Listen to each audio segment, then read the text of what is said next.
Well, Texas A&M is 7-0, guys, and that was a battle to get there. That was a difficult game. That was a scary game. That was a real offense, a team that was believing in their interim coach, Bobby Petrino, a crowd that believes in him, that showed up for him, showed up late to the game after a weather delay, just some funky stuff on the road to overcome. But the Aggies get it done. They beat the Arkansas Razorbacks. A road win in the SEC is never something to scoff at. And I'll just give you my overall feeling about this game first and foremost. I feel great about this win. I know there were things in this defense that need to be a lot better. I know that there's areas to clean up like there are every game. But this is a game you could have lost. This is a team that was ready to beat you. This is a team that was ready to play ball in Arkansas. And this is a team that is like 13 total points from being a 6-1 football team. Like, they do this. They are a quality team that just has some shortcomings that, don't let them win games in this conference. And A&M had to withstand that whole Bobby homecoming, a real Taylor Green. I wonder what Taylor Green would be like in a national kind of hierarchy if that team had a better defense, if that team found ways to win some of those games. I feel like there's Heisman talks for that quality of a player. He definitely kept him in it, but this A&M offense, damn near perfection, man. And obviously, it's not a perfect game. I'm being facetious here. But the operation of this offense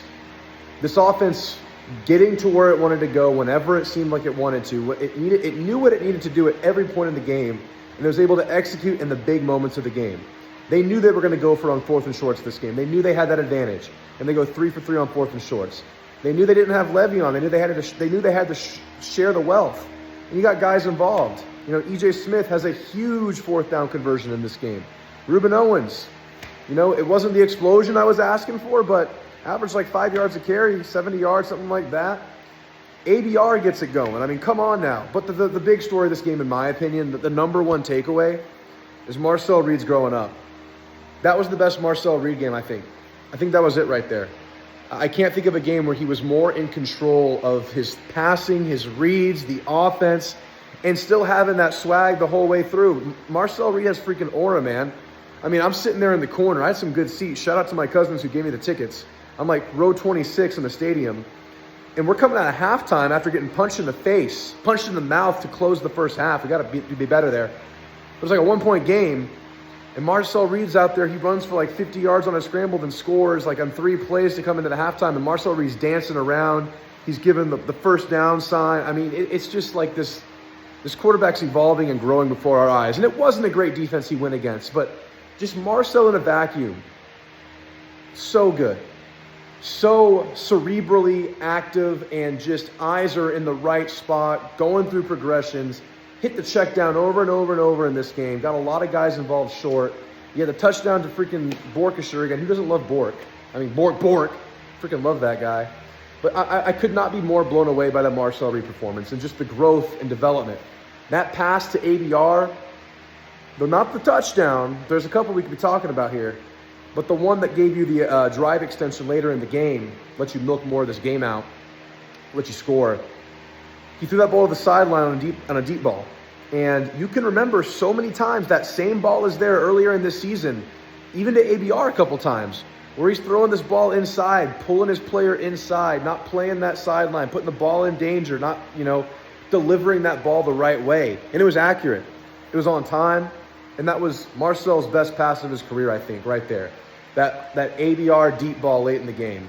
But of course, you got ABR going on the first touchdown. You got KC involved. I mean, obviously, you have got so many guys. Bussy had a big reception. You got 3 running backs going without Le'Veon. And of course, that O-line just did it again, man. The poise, the communication, using all of their play clock every time to fully communicate. They have a plan. They knew they were going to control the game. They knew they were going to run some long possessions and just take their time with the damn thing. They were on 3 claps most of the night, trying to milk that clock, trying to take the air out of the game, because they knew that Arkansas offense had some firepower. And they showed that. And A&M's defense, they kind of played like shit in the first half. They just did. They misfit a lot. The spies were not disciplined. You were getting caught up at the linebacker position. You weren't disruptive enough. I mean, it was the running game, man. You look at the halftime stats in the running game, like half the team averaged like 14 yards a carry. But you got to bottle on it in the second half a little bit. You kind of slowed down that running attack, and that was good. You got some progress in the second half. But the problem in the second half was Taylor Green was just going sicko mode, man. I mean, how many times did it feel like the only thing that kept them going was Taylor Green just extending plays like 4 seconds?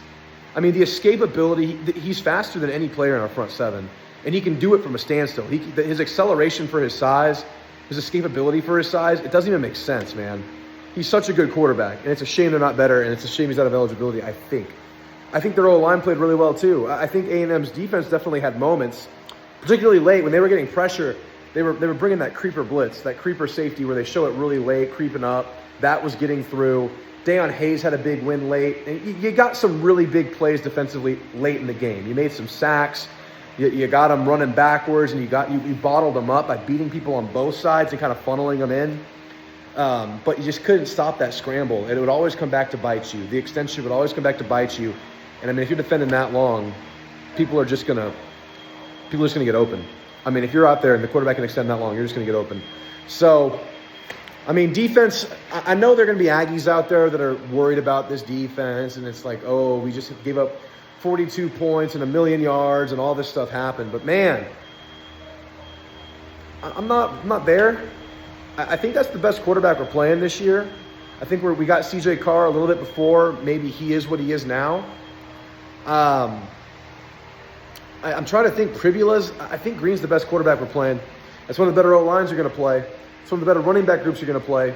Receivers are pretty good, but I got to say, I mean, they made some good plays. Omega Blake had a really good touchdown. But Taylor Green made them better. Taylor Green gave them all the time in the world to get open. And I think they made our secondary look bad because Taylor Green had so much freaking time by himself making those plays. You're not going to have that opposition again, but you have to be better in the run game. You can't start games like that. You can't end halves like that. That's the big thing here. But, I mean, overall, you're 7-0, man. You're 7-0. You're in a great place. LSU lost today to Vandy. The LSU offense just can't get out of its own way at times. They seem disorganized. They seem poorly coached, quite frankly.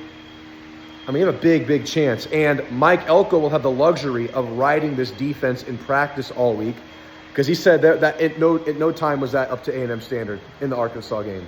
So you get a win, and you get the fuel of having a bad game played. So this will be a big week of practice for the Ags. Hopefully some guys can heal up, get some nicks and knacks taken care of. You had a lot of people go down. Will Lee went down, came back. Mario Craver went down late. Obviously, you're going to be without Le'Veon for a few more weeks. Let's hope everyone heals up and does well. Oh, man. Texas just escaped Kentucky. Walk-off field goal against Mark Stoops, Aggie legend. Missouri and Auburn are like tied right now. I don't even know what's going on there because I'm here yapping. I mean, this thing's wide-ass open for the Ags. This thing is wide-ass open, and this team just took care of business on the road. A game that we should feel very good about. I was at the game, and that place was electric.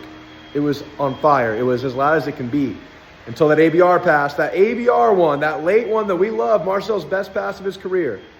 That one quieted the place down. That one shut the Hoggies down a little bit, shut the Piggies down a little bit. But admirable performance by the Hogs. I don't know what they're going to do with Bobby Petrino. Seems like they like him. Seems like they fought well these last two games. But the Aggies, I said survive in advance. They thrived in advance. That offense won them a game. And you're back in this pattern, right? It's like defense struggles, the offense has their back, and vice versa. And that's been the story. And hopefully when you need it the most in these big games coming up, they can meet a little bit more in the middle. And that's the challenge right now. All right, guys, I'm going to end this video with some footage from the game. Y'all want to stick around and watch watch us saw them off at the end of the game, watch kind of the team post-game scenes. I got really good seats, so I got some up-close footage of all the guys walking off and kind of just, you know, doing their thing after the win. So hope y'all enjoy that. Drop a like, drop a sub. Shout out RHOBACK. Cold weather's coming. They got the quarter zips going on. They got the hoodies. Links in the description. 20% discount code Drewtamu. Check it out, y'all. Give me your thoughts on the game in the comments. Let me know everything, guys. Let me know how you're feeling. Let me know what you like, what you didn't like, what needs to change. Let me know how you're feeling about LSU. Give me your early feel there. We'll be talking about it all week, guys. I'll be in Baton Rouge, too. Y'all get to Baton Rouge. A&M is on the cusp of greatness. Who knows what happens, but they have a chance to do it. LSU's kind of going down right now. Let's take over Baton Rouge. Let's get out there. I'll be there. All right, guys. Y'all take care. I'll talk to you on Monday. Giggle.